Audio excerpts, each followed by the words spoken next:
চচ্চড়ি বাড়ছে তাপমাত্রা পারদ, বৃষ্টি বন্ধ প্রায় 2 মাস। জলের অভাবে ক্ষেতের ফসল খেতেই শুকিয়ে যাচ্ছে। সবজি কিনতে হাত পড়ছে আমজনতার। সবজি উৎপাদনে দক্ষিণ দিনাজপুর প্রথম সারিতে থাকলেও সেখানেও উল্লেখযোগ্যভাবে বেড়েছে আনাজের দাম।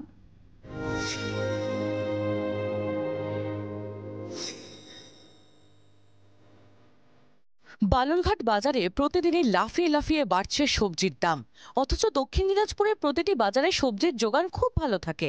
বিগত 1 মাসে হঠাৎ করেই তাল কেটেছে যোগান ও চাহিদার মধ্যে, যার ফলেই দাম বেড়েছে সবজির। বাজারে গিয়ে হাত পড়ছে আমজনতার। আলু প্রতি কেজি 30 টাকা, ঢেঁড়স প্রতি কেজি 40 থেকে 45 টাকা, টমেটো প্রতি কেজি 40 টাকা, উচ্ছে প্রতি কেজি 60 টাকা, পটল প্রতি কেজি 60 টাকা। কি কারণে এই দাম বাড়ছে তার তথ্য তল্লাশি এসে আমরা যেটা দেখলাম, বিগত 1.5 মাস ধরে বৃষ্টির দেখা নেই জেলায়। গাছে শুকিয়ে যাচ্ছে ফসল। আগামী আরো 10 দিন যদি এরকম পরিস্থিতি থাকে তাহলে কাঁচা সবজি ওটা বন্ধ হবে। শুকনো খটখটে চাষের জমি, মাঠের পর মাঠ ঝলসে গেছে সূর্যের তাপে, যে কারণে উৎপাদন কমেছে সবজির, যোগান কমেছে বাজারে, বাড়ছে দাম।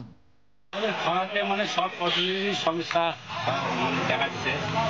ধান, পাট, সবজি সব ক্ষেত্রে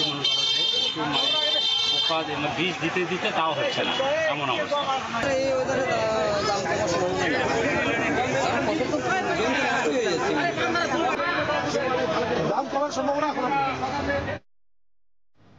দ্রুত আবহাওয়া পরিবর্তন না হলে পরিস্থিতি আরো খারাপ হবে বলছেন কৃষকরা।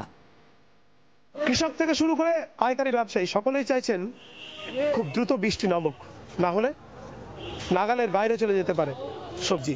বালুরঘাট থেকে সিকাত ঠাকুর রিপোর্ট, জি 24 ঘন্টা।